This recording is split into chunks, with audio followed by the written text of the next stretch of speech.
నువ్వు మా వాళ్ళ రక్తం కళ్ళ చూసావు, అందుకు నీ ప్రాణం తీసేవాడిని. కానీ నువ్వు కావేరి తండ్రివైపోయావు.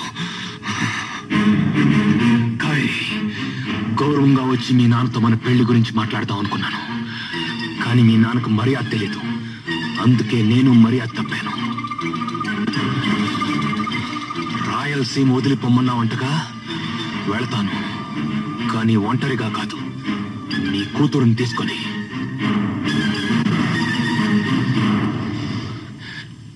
రా కావేరి.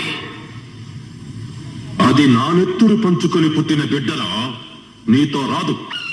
నేను వెళ్తాను. ప్రేమ ప్రేమకు లొంగుతుంది గాని పెద్దరికానికి కాదు.